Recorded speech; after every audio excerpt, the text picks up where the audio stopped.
Je définis le complotisme comme un imaginaire politique et comme un imaginaire politique qui se répand à des degrés divers. C'est-à-dire que je ne vois pas du tout le complotisme comme quelque chose qui serait séparé du débat public. Je le vois plutôt comme un imaginaire politique qui imprègne le débat public à des degrés divers. Et finalement, si on veut justement définir en quelques mots cet imaginaire politique, c'est ce que personnellement j'appelle un imaginaire de la défiance à l'égard de ce qui est perçu comme la parole du système. Le système, dans l'imaginaire conspirationniste, c'est à la fois les politiques, les médias, les scientifiques et les experts, on le voit aujourd'hui avec le Covid, qui sont vus comme un espèce de bloc homogène qui travaillerait tous main dans la main. Ça, c'est l'imaginaire complotiste. Et l'idée, le postulat dans cet imaginaire, c'est de penser qu'ils travaillent au service d'intérêts cachés et que donc finalement leur discours est le fruit d'une mise en scène au service d'intérêts cachés. Et les intérêts de qui, en l'occurrence? Généralement d'un petit groupe qui tire les ficelles. Et donc, on a toute une sémantique autour de ça qui est très fort liée à l'histoire de l'antisémitisme, notamment. Je pense que c'est important à redire, puisqu'historiquement, le complotisme, c'est une arme antisémite qui désigne les juifs, notamment comme justement ceux qui tirent les ficelles dans l'ombre. Mais évidemment, ça se décline aussi sur d'autres groupes, d'autres minorités. C'est tout l'imaginaire aussi de la finance, c'est tout l'imaginaire aujourd'hui de Big Pharma, etc. Donc, ça peut se transposer à plusieurs obsessions, on pourrait dire ça comme ça. Mais généralement, c'est toujours la même logique, c'est de désigner des coupables cachés qui seraient ceux qui sont en train de fomenter tout ce qu'on est en train de subir, en quelque sorte. Et donc, cet imaginaire-là, ce qui est important d'appréhender, c'est pour ça que je disais que ça se répand à des degrés divers, c'est qu'on ne peut pas dire que soit on est dedans, soit on n'est pas dedans. C'est un réflexe qu'on peut avoir, c'est de commencer à se méfier de ce qu'on nous dit et à penser qu'en fait, ce qu'on nous dit est un mensonge au service d'intérêts cachés. À partir du moment où on commence à réfléchir comme ça, même si on ne croit pas aux Illuminés de Bavière ou aux Illuminati, ou même si on ne croit pas aux reptiliens, pour prendre les cas les plus caricaturaux, on fait déjà un pas dans le conspirationnisme. C'est-à-dire qu'on part déjà du postulat que la vérité est cachée et que donc on nous ment.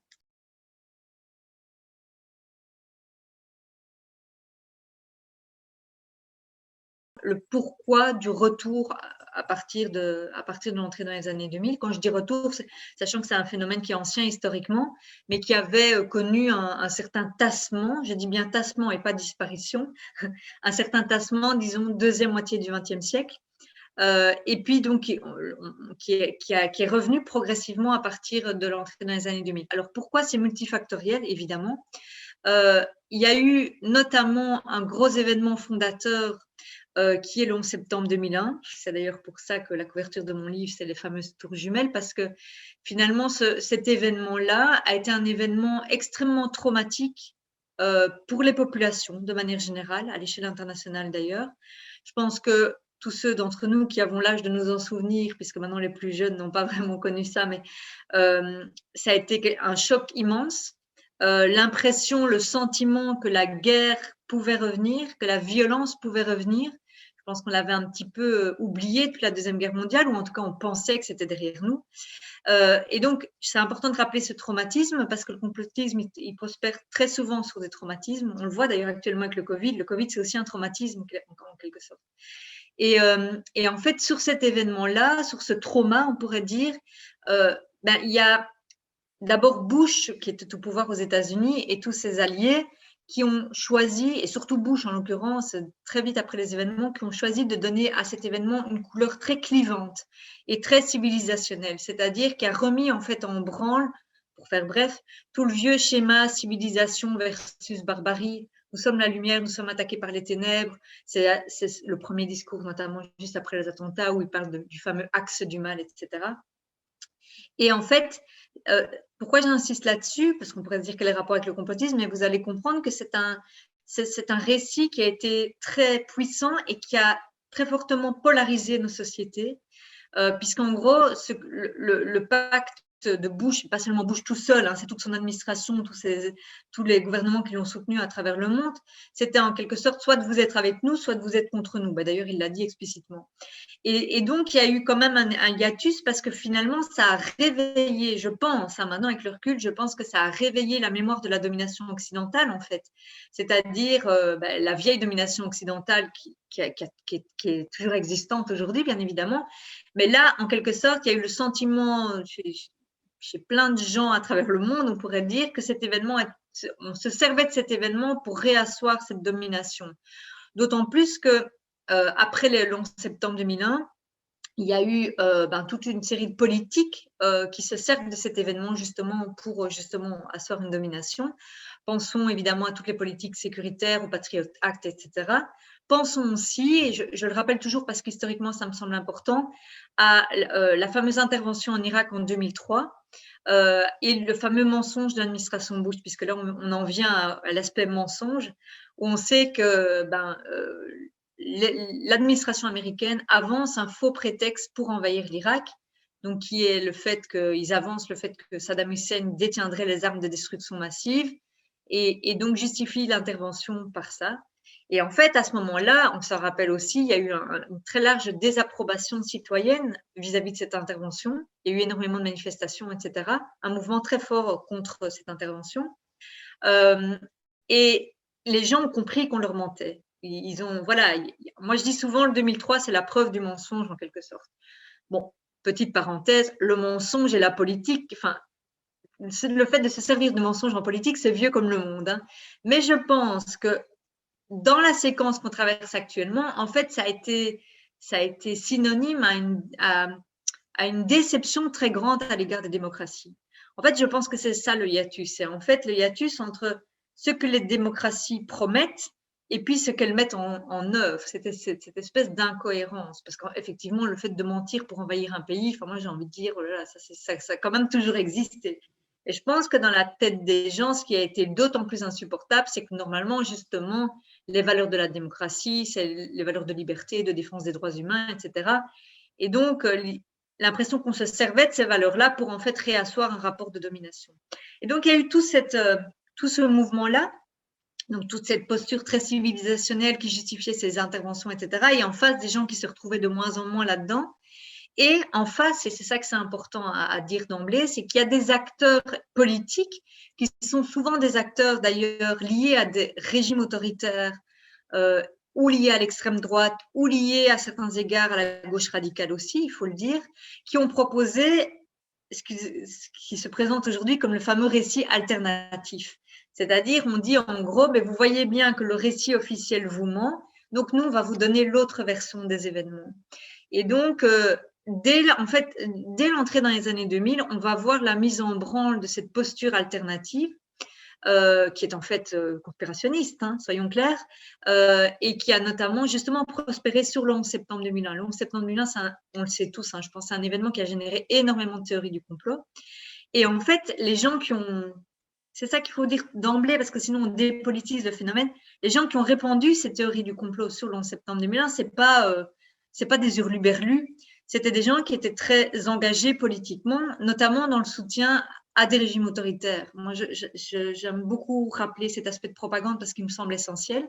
Je vais donner un exemple. Dans le monde francophone, une des personnes qui a été la plus active dans le conspirationnisme sur le 11 septembre 2001, c'est quelqu'un qui s'appelle Thierry Messon, que vous connaissez, vous avez peut-être déjà entendu parler, qui est quelqu'un qui aujourd'hui vit à Damas, donc est très proche de Bachar el-Assad, est très proche du Hezbollah au Liban, est très proche du régime iranien. Et donc, évidemment que ce n'était pas gratuitement qu'il répondait ces théories du complot, c'était aussi au service d'un autre agenda politique. Ça, je pense que c'est important, c'est qu'en fait, il y a des régimes et aussi des groupes politiques qui ont compris le discrédit qu'était en train de subir les démocraties et donc qui ont proposé un autre récit pour surfer sur cette désillusion, pour faire revenir à eux, en quelque sorte, des gens désillusionnés, si on peut dire. Et donc, je dis toujours que le conspirationnisme contemporain, c'est un récit bicéphale, parce qu'en fait, les deux postures que je viens de décrire, donc le récit civilisationnel et l'autre récit qu'on peut appeler alternatif ou anti-système, entre guillemets, ils marchent ensemble. Il ne faut pas croire, contrairement à leurs prétentions mutuelles, ils ne s'opposent pas du tout. Ils se renforcent l'un l'autre et en fait, généralement, quand on a un pied dans l'un, on a très facilement un pied dans l'autre aussi. Par exemple, les antisystèmes vont être très facilement islamophobes, donc c'est-à-dire vont être très facilement civilisationnels, tout comme les civilisationnels vont être très facilement, vont aussi avoir des réflexes antisystèmes. Et donc, en fait, c'est une hydre à deux têtes. C'est comme deux obsessions, là je viens au titre de mon deuxième bouquin, c'est deux obsessions contemporaines qui ont en fait réveillé, pour le coup, d'abord des vieilles blessures mémorielles, toute la mémoire de la colonisation, de la domination occidentale, etc. Et qui ont permis à certains acteurs d'aller rechercher justement le vieux logiciel antisémite, conspirationniste, etc., pour le remettre au goût du jour en quelque sorte, pour en faire une proposition contemporaine, encore une fois.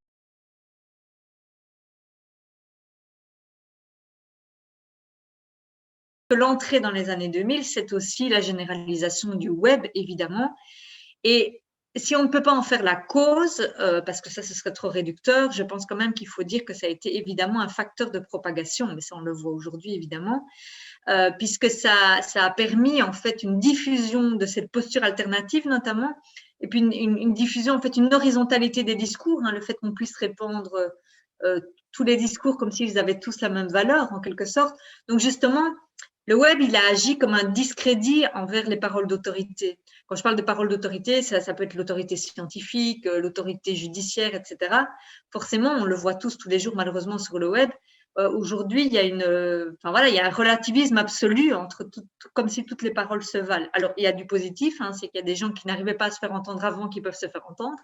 Mais le négatif, évidemment, c'est que tous ces groupes hostiles à l'émancipation, justement, que je vous décris, ont pris aussi leur place et en fait, l'ont pris très tôt dans les années 2000. C'est-à-dire que les conspirationnistes, quelque part, ont été les premiers à comprendre que le web était un champ très important à investir.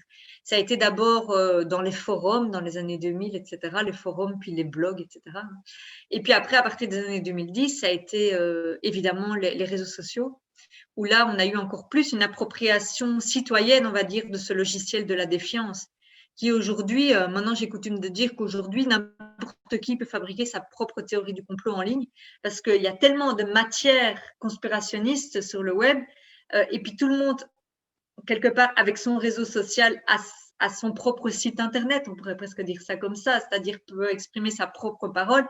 Et donc, chacun peut aller chercher un peu les ingrédients qu'il veut et fabriquer son propre contenu.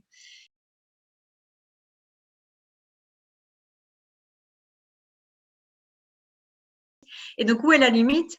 Donc, c'est pas clair. D'abord, c'est important de le dire, c'est pas clair. Mais moi, je dirais qu'elle est dans le fait que dans le complotisme, on part d'un postulat. On part d'un postulat qui est on nous ment au service d'intérêts cachés. Et donc, on a l'idée aussi qu'il y a une espèce d'intention malveillante, en quelque sorte, qui est déjà là en amont. Et que, enfin, intention malveillante. En tout cas, que ce qu'on nous dit est une mise en scène au service de l'intérêt de quelques-uns.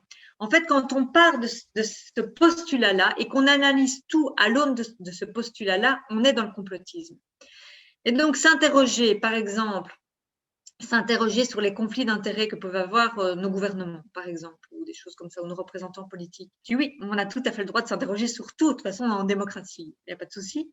Mais par contre, là où on bascule dans le complotisme, c'est quand on sait déjà dans notre tête, ou on pense déjà savoir qui est en fait derrière ce qu'on nous dit. C'est-à-dire qu'on pense déjà savoir qui tire les ficelles. Et donc, encore une fois, généralement, le basculement, il est là, mais ça nous invite à nous interroger nous-mêmes. Est-ce que je cherche vraiment à connaître la vérité ou est-ce que je cherche à prouver qu'un tel me ment au service d'un tel et un tel? En fait, c'est ça, c'est la question du schéma qu'on plaque sur la réalité.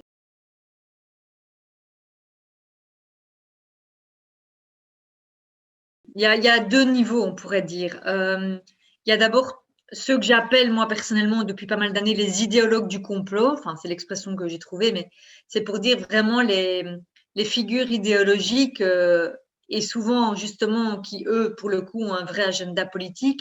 c'est l'extrême droite. Il faut quand même le rappeler, hein, que le conspirationnisme est très lié à l'extrême droite, même historiquement parlant. Hein. L'extrême droite est conspirationniste, j'ai envie de dire, de nature. Hein, de toute façon. Et donc, il y a notamment des grandes figures d'extrême droite. Ben, reprenons l'exemple d'Alain Soral pour prendre un exemple un peu connu.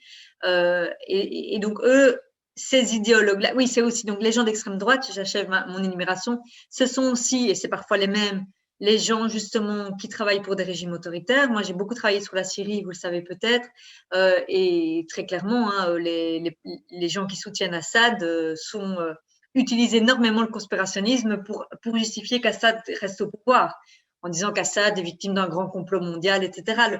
Le conspirationnisme, c'est une arme des régimes autoritaires. Hein. D'ailleurs, en dictature, le conspirationnisme est partout, parce qu'évidemment, ce sont des régimes extrêmement parano qui se présentent toujours comme des victimes d'une conspiration ourdie par l'Occident, etc. Et donc, on a l'extrême droite, les soutiens des régimes autoritaires, c'est souvent les mêmes, hein, parce qu'ils cumulent souvent, bien évidemment. Et puis, on a aussi, il faut le dire, certains groupes de gauche radicale, c'est-à-dire qu'il y a aussi une tradition conspirationniste à l'extrême gauche, je pense qu'il faut le dire aussi, et ben, c'est tout ce qu'on appelle aussi l'univers rouge-brun en quelque sorte, hein, c'est-à-dire on le voit avec par exemple le mouvement 5 étoiles pour le moment en Italie, etc. Hein, c'est cette espèce de, malheureusement justement, connexion entre une partie de l'extrême droite et une partie de l'extrême gauche, justement au nom du rejet du système et au nom de la défense du peuple, là on en vient aussi au populisme, et donc ces groupes politiques-là, ils sont organisés. Donc, il y a tout un aspect organisé, mais quand je dis organisé, ça ne veut pas dire qu'il ne faut pas faire du conspirationnisme à l'envers. Il ne faut pas penser que tous ces gens-là se concertent entre eux et planifient quelque chose pour nous convaincre d'eux. Je pense que simplement, ils sont organisés pour répandre leur vision du monde, en quelque sorte, et que le conspirationnisme, c'est un moyen de répandre leur vision du monde. C'est en fait oui, c'est ça, c'est un moyen de mise en œuvre. Et Trump, effectivement, par exemple, c'est l'illustration très, très flagrante de ça, c'est qu'en fait, à un moment donné, ces réseaux-là arrivent à porter au pouvoir quelqu'un. En fait, c'est ça. Donc, moi, je dis souvent que 2016, donc l'élection de Trump, c'est le moment où le conspirationnisme a pris le pouvoir. C'est montré en quelque sorte, c'est l'illustration que c'est une arme de prise de pouvoir. En fait, contrairement à sa prétention, puisque le conspirationnisme prétend remettre en question le pouvoir, mais en fait, il veut prendre sa place. Et on a bien vu avec Trump. Après, donc, il y a tous ces réseaux idéologiques dont je viens de vous parler qui sont organisés et qui sont organisés de manière internationale. Je pense notamment à tout le travail qu'a fait Steve Bannon en Europe pour coordonner les extrêmes droites. Je pense vraiment que ça, c'est un gros travail que fait l'extrême droite ces dernières années et qui fait qu'ils ont beaucoup d'avance sur nous. Et le conspirationnisme est une de leurs armes. Et puis après, il y a tout le conspirationnisme mainstream, comme je l'appelle, c'est-à-dire le conspirationnisme de notre oncle, de notre voisin, de notre, je sais pas, notre collègue, celui qu'on rencontre tous les jours. Évidemment, c'est pas forcément des gens qui sont affiliés à des groupes d'extrême droite ou qui travaillent pour le Kremlin ou pour Damas, bien évidemment. C'est-à-dire que ça, ce sont plutôt des gens qui ont lu ou entendu des contenus conspirationnistes et qui se sont appropriés. Et là, évidemment, c'est beaucoup plus diffus.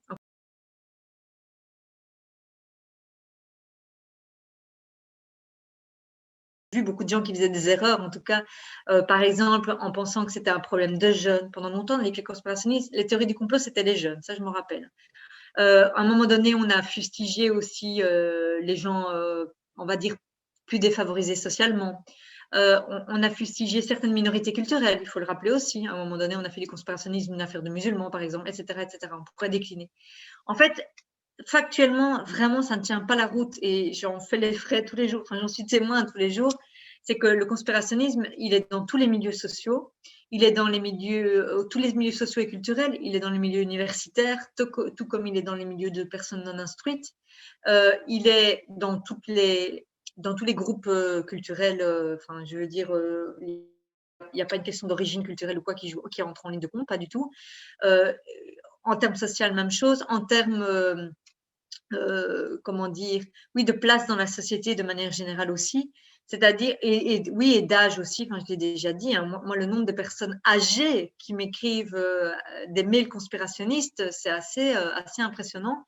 Par contre, très sincèrement, moi, avec mes étudiants, je suis prof dans l'enseignement supérieur, alors peut-être, évidemment, ils savent que je travaille sur le conspirationnisme, d'accord, mais quand même, je vois bien que globalement, ils ne le sont pas, quoi.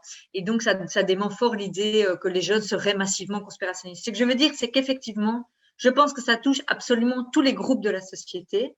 Alors, est-ce que par ailleurs, ça peut venir se greffer à des problèmes psychologiques chez certaines personnes? Oui. Est-ce que ça peut venir se greffer à de la situation de détresse, qu'elle soit économique ou autre? Oui, bien évidemment. Mais on ne peut jamais faire de ce problème la cause du conspirationnisme et le facteur exclusif de conspirationnisme, on pourrait dire ça comme ça.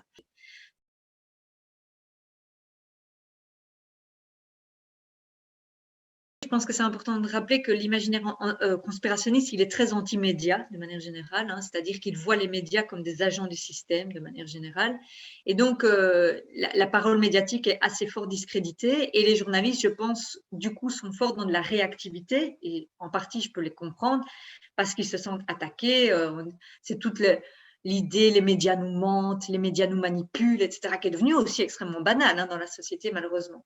Et donc, c'est vrai qu'il y a un réflexe défensif de beaucoup de journalistes. Et aussi, là, je le vois pour le coup parce que je parle beaucoup avec des journalistes, c'est qu'ils se rendent compte qu'il y a un problème de société, donc ils essayent d'en parler, mais en même temps, ils se rendent compte aussi que ça peut nourrir la bête. Et donc, ils sont un peu dans un truc, oui, un petit peu paradoxal, hein, où, par exemple, ça a été fort le cas après le film Hold Up, où d'ailleurs, moi-même, j'étais dans une position tout à fait paradoxale parce que je ne savais plus très bien si, en fait, vraiment ce film avait beaucoup de succès ou s'il avait beaucoup de succès parce que tous les médias en parlaient. Et donc, effectivement, il y a un truc qui est un peu compliqué. Mais c'est même plus généralement par rapport au conspirationnisme. Est-ce que c'est toujours bien d'en parler, etc. C'est assez compliqué. Moi, je dirais qu'il y a une grosse responsabilité des médias, de manière générale, de toute façon, dans tout ce que je viens de vous décrire, c'est qu'ils ont, contrairement justement à ce que les conspirationnistes disent, ils relayent beaucoup ces contenus-là. C'est-à-dire que justement, c'est une fausse croyance de croire que les médias sont contre les conspirationnistes, je pense. Je pense que le problème est inverse, c'est que depuis pas mal d'années, la parole conspirationniste et aussi haineuse de manière générale, on va dire, elle s'est beaucoup banalisée en ligne. On peut dire qu'il n'y a plus de cordon sanitaire, on pourrait dire, dans les médias de manière générale, que ce soit en France ou en Belgique. Mais en même temps, j'ai pas tellement envie de leur jeter la pierre parce que, comme je le disais juste avant, ils sont dans une sale position. Parce que quelque part, quoi qu'ils fassent, on va leur reprocher. Si ils les invitent pas, on va aussi leur dire que, en fait, ben voilà, c'est bien la preuve que ce sont des agents du système et qui censurent les gens qui pensent pas comme eux, etc.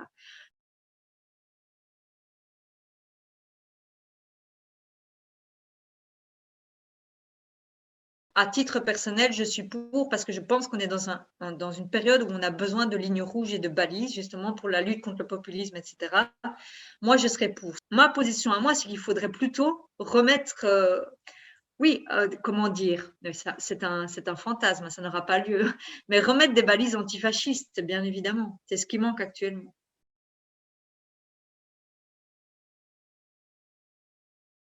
Moi, je pense pas personnellement. J'observe depuis des années le caractère massif.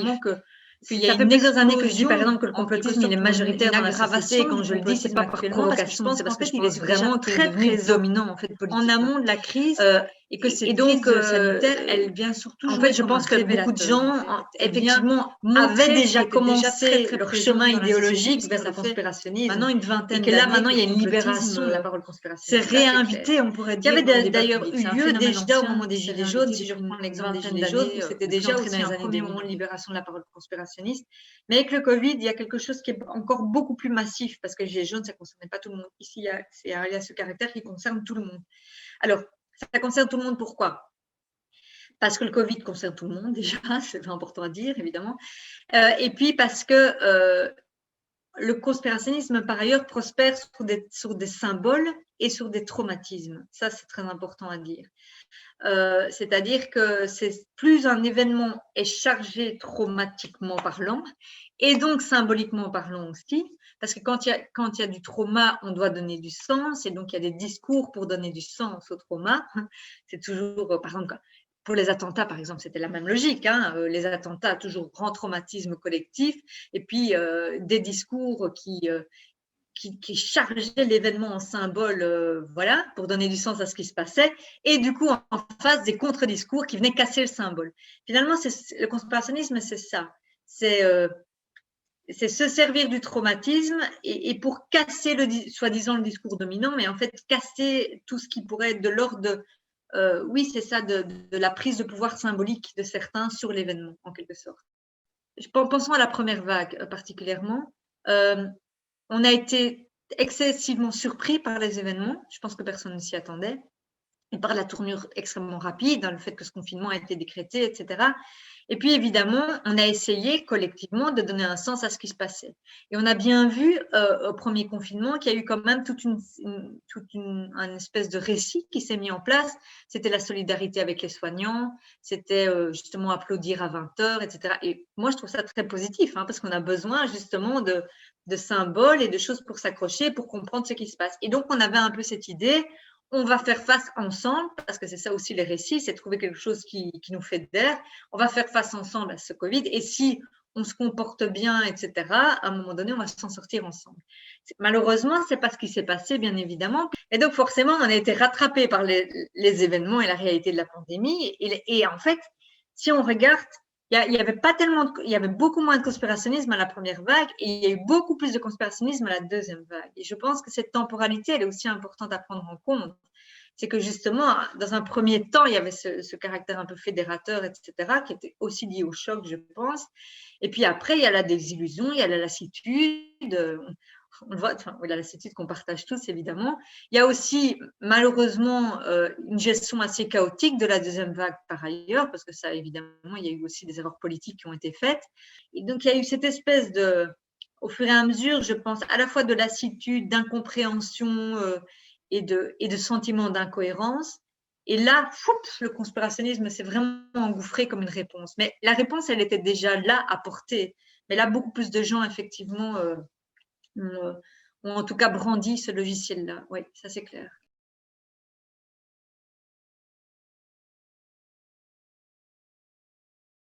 L'impression qu'il faut être très informé pour pouvoir bien réagir, je la comprends, mais je pense qu'il ne faut pas nécessairement devenir expert pour faire face au discours conspirationniste, mais par contre qu'il faut être bien formé et qu'il y a un très gros enjeu de formation autour de ces questions, ça je suis persuadée, c'est-à-dire d'avoir justement quelques repères pour avoir en fait, c'est un petit peu, oui, je pense qu'on a besoin d'une grille de lecture globale.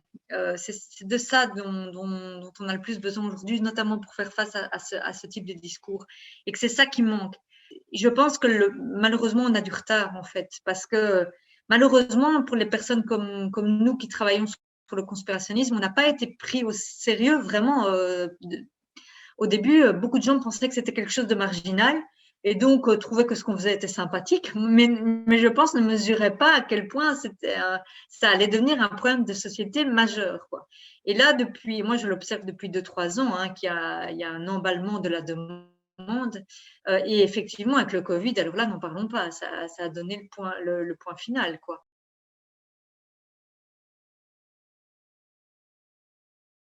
Sortir du conspirationnisme, c'est remettre de la complexité dans les rapports de domination.